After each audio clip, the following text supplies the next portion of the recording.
หมอยสุงค่ะเมื่อได้เป็นวันที่5เดือนธันวาคมที่12ปี2025เป็นวันศุกร์ได้ตอนได้ข่าวใส่หมอหอมมีข่าว2ตอนเดี๋ยวมาเปิ้นพาวค่ะ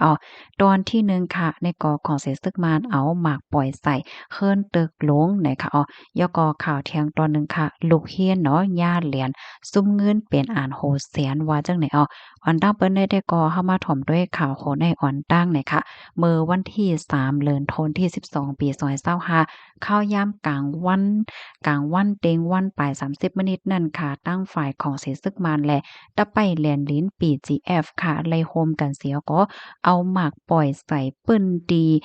จุ้มจะเพี้ยนเขาค่ะเนาะดีช่วยโกโกอันมีว่าอยู่ดีเจตอนเมียววัดดีในเนาะอันต่อหน้ากันตั้งแหลนลิ้นเมืองไทยก็ได้เป็นดีเจเว้งแม่สอดเจตอนตากเนี่ยค่ะเปิ้อดาดเนฟังห่างให้ก้นตั้งนำไล่ฮู้ว่า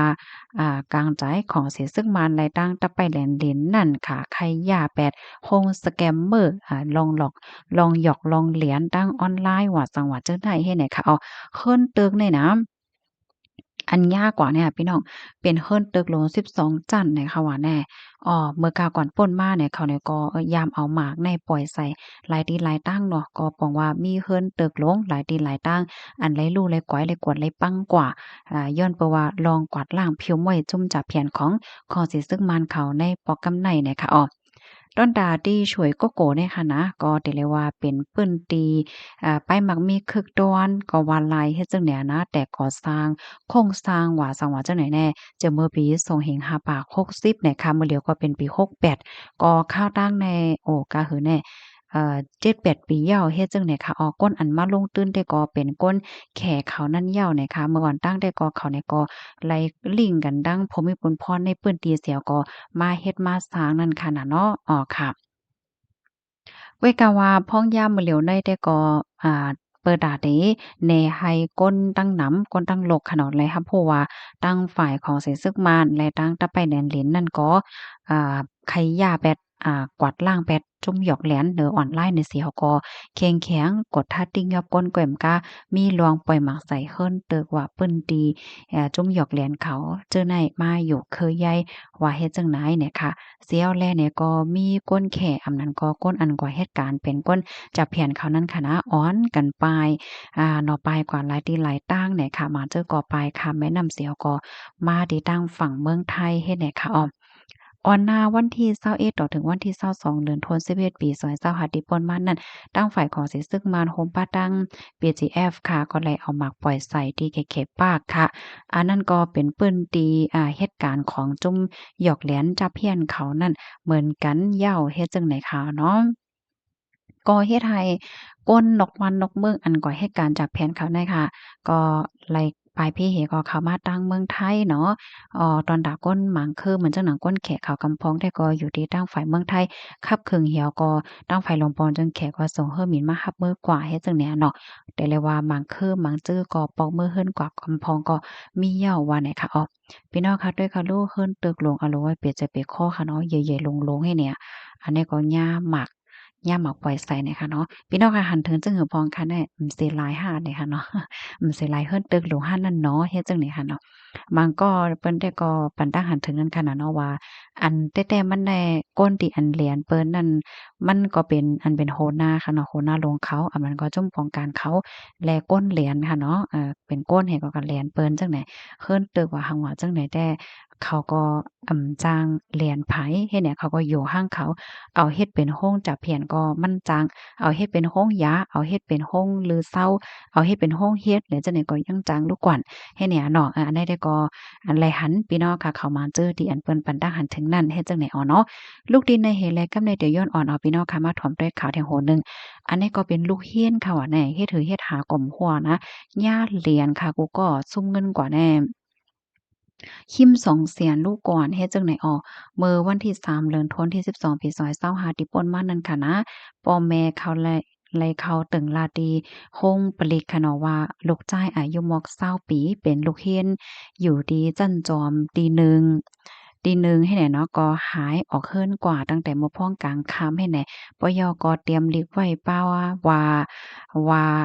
ย่าเปิ้นเอาตั้งพิษว่าเลยลองล้างเงินเนี่ยกำนั้นได้แลกว่าที่ห้องภูมิพลพรเขาเปิดตากว่าลาดแลกว่าซับแรงแหนลองว่าเจ้าเก่านั่นเป็นก้นจุนใสอำไลล้างเงินอำไลเฮ็ดพิษหมายมีว่ะสังว่าเจ้านายให้ในนั้นน่ะกำในเผื่อว่าภูมิพลพรเขาเลยรับตึงลาดเหย้าในก็ไล่คลิปแนตจอมโตผู้จ่ายก็ไหนค่ะเขาในก็ด้วยดีอันเป็นเลี้ยงฟ้อนค่ะเนาะเลี้ยงฟ้อนในมันจังลัดนี่แหละค่ะรู้ว่าอันเป็นเจ้าฟ้อนมันได้อยู่ว่าอยู่ดินไหลปอกไหลไหลเฮ็ดจังไหนถึงที่พ่นเลยฮู้ว่าอันลูกเห็นจันจอมก็ได้ก็มีว่าอยู่ดีห้องหรืออะพาร์ตเมนต์ตีหนึ่งตีบางฉลงจะเว้งบางพลีจะดอนสมุทรปราการไหนค่ะเฮ็ดอันเหียก็จังได้ฮิปเนี่ยเสียวแลกว่าจอมหาเพื่อว่ากว่าในก็เลยครบทบหันพดใจนั้นมีว่าอยู่ดีในห้องนั้นแต่เนี่ยค่ะ ลื่นสุดเนี่ยก็จอยเถียมออกมาไล่หนังหลอดเพให้แหน่ค่ะไล่ตองไล่ถามเสียก็ไล่ฮู้ว่าอันเป็นก้นเรียนเขานั่นค่ะนะเขาในก็ปลอมเฮ็ดภูมิพลพร DSI ฝ่ายกดทัดว่าสังว่าเฮ็ดจังแหนนะสืบฟ้นมาเหี่ยวก็ลาดว่ามีก้นเอาไม้เป็นศูนย์ให้กว่าเปิดขับลอยเงินเหี่ยวก็มันมีรองเกี่ยวข้องตั้งรองเรียนตั้งออนไลน์เกี่ยวข้องจ้อมยามเอากำเจ้าไหนก็เบอร์หนังนั้นเหี่ยวแลไหน สูเนก็เตเลมันเหนมันลัดมันเหนลองว่าสูในอำละเอียดสูในจืนสายโดยการโอนเงินมาปันเปิดาให้เฮาตรวจสอบกดทัดปันเฮ็ดนั่นน่ะกำในลูกเห็นจันจอมนั้นก็ส่ำว่าหยุ่มแต้ในว่าแน่นะโอนเงินกว่าพันแต้เนี่ยค่ะเมื่อพ่วงหนังนั้นนั่นน่ะค่ะเนาะอันเป็นลูกเฮ็ดเนี่ยก็อยู่ไว้ดีเฮิรนนั่นน่ะกำในอันเป็นก้นเหรียญเขานั้นก็ย่อลูกเฮ็ดนั่นค่ะนะกว่าจำหนังตีอันเขา ให้กว่าค่ะเนาะเลื่อนสุดกว่าดีอะพาร์ตเมนต์ห้องคัดนั่นให้ไหนกำในก็เขายังให้ลูกเรียนในสืบฟ้นหาป่อแม่แทงให้ป่อแม่แน่โอนเงินรายเงินมาปั่นแทงเฮ็ดจั่งเนี่ยผู้มีปนพรเขาเนี่ยก็จอยเหลือไว้คือตั้นแต่เลยว่ากามหลีค่ะนะอันตั้นโอนเงินกว่าปันในตกแม่นเงินอยู่181,000เฮง2ปากปลาย4บาทว่าเฮ็ดไหนผู้มีปุนพ่อนเขาในกอไขย้อนฝากเดินถึงปันก้นหวานก้นเมืองให้ไลรับรู้กันเดี๋ยวก็ให้ไลรู้คือดันจุ่มเหรียญเขาในเนาะมือเหลียวในไหนจุ่มเหรียญเขาในลอกลายเขาในขโมยเฮ็ดน่ะมันเหมือนอันเต้มันหลีหลีให้ลาดในพันบ้าลูกหลานลูกล่างตัวเจ้าเก่าไผมันพองเฮ็ดแนวเนาะเพราะว่ามีคนสืบโฟนมาส่งข้อความมาส่งอีเมลมาหลอกเงินเดี๋ยวก็ให้เฮ็ดจังนั้นให้เฮ็ดจังไหนๆๆอย่าไปกึ่งกลางหย่มแลอย่าไปกึ่งกลาง เฮ็ดจอมเขาเฮ็ดจั่งใดคะสั่งว่ามั่นใจรายรับข้อความรายรับอีเมลมั่นใจไม่อกไม่ใจเนี่ยก็ให้กว่าหาภูมิพลพรเขาที่ห้องปริกำเหลียวนั้นเตหลีเฮ็ดจั่งใดอะนะเสี่ยวก็ไฮไลต์สตีป้าเนี่ยค่ะเนาะว่าตั้งฝ่ายเจ้าหน้าที่ลงปองจึงได้เปิ้นมีเปิงสืบโฟนกับสืบหาก้นวันก้นเมืองค่ะนะเหมือนจังว่าสืบโฟนหาก้นเมืองเหี่ยวก็ลาดว่าศูนย์นั้นมีตั้งพิจังนั้นจังไหนสุได้ไล่ร้อยเงินสุได้ไล่โอนเงินจังนั้นจังไหนเนี่ยเปิงลงปองจึงเปิงของลงปองจึงนี่มันมีนั่นค่ะเนาะเพราะว่าเป็นผู้รับการลงปองจึงแท้ๆเนี่ยเปิ้นก็เตรียมสึกฟ้อนเปิ้นก็เตรียมว่ามาจังไหนเนี่ยค่ะสังว่ามีหมายฟ้อนอันนั้นก็ส่งข้อมูลส่งอีเมลมา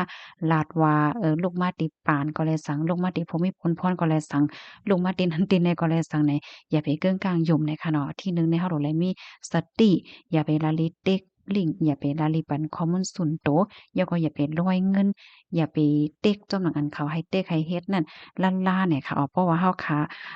ไม่อกไม่ใจแห้งน่ะเฮาขามั่นใจเฮาขาบ่ว่ามันเป็นอันเต้มันสังแหน่ให้เฮาขานั้นกับหาผู้มีพลพรอำนั้นก็กว่าเหน่ที่ห้องปลีกำซื้อเนี่ยเตเตอร์ลอดเพเนี่ยค่ะข้อมูลตัวในค่ะเลยปุ๋ยมาที่ห้องการข่าวสดออกไว้เนี่ยเนาะเพราะว่ามาด้วย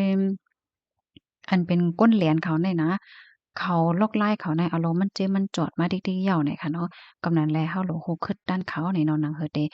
ญาติเหรียญนั่นแหละค่ะยินจมกุกติรับถอนปานนี้หั้งค่ะย้อนให้อยู่ลีกินหวานและรอดเพกันค่ะเนาะบ่ายสงค่ะ